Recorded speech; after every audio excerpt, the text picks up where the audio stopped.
একটা রাষ্ট্রের চেঞ্জ আসছে, সরকার পরিবর্তন হয়েছে, কিন্তু আমার সমাজের পরিবর্তন হয় না।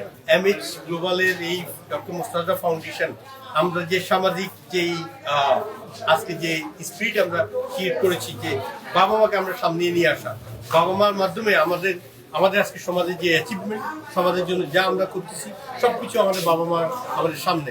আল্লাহ সহায় হয়েছেন, আল্লাহ আমাদের সহযোগিতা করেছেন। বাবা মা আমাদের জন্য ছিল এক পায়ের বুখারা।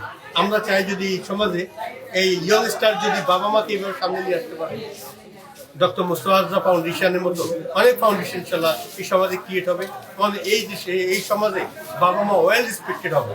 আজকে আমাদের যে মৌলিক অবক্ষয় যেটা সমাজে, সেটা হলো বাবা মায়ের প্রতি আমাদের শ্রদ্ধা নাই। আমার বাবা মা একদিকে যাচ্ছি, আমার সন্তানরা অন্যদিকে যাচ্ছে। বাবা মা জান না তার রেসপন্সিবিলিটি, সন্তান জান না বাবা মায়ের রেসপন্সিবিলিটি। আমরা এই ডক্টর মোস্তাফা ফাউন্ডেশনের মাধ্যমে যখন বাবা মাকে সামনে নিয়ে আসতে পারতেছি, আমরা মনে করি তরুণ প্রজন্ম বাবা মাকে সামনে নিয়ে ইনশাল্লাহ আগে আসবে এবং তারা সহায় হবে। যে তরুণ প্রজন্ম যদি আগামী ইনশাল্লাহ আগে আসে, আমাদের সমাজে যে নৈতিক অবক্ষয়, যেমন আমাদের একটা রাষ্ট্রের চেঞ্জ আসছে, সরকার পরিবর্তন হয়েছে, কিন্তু আমার সমাজের পরিবর্তন হয় না।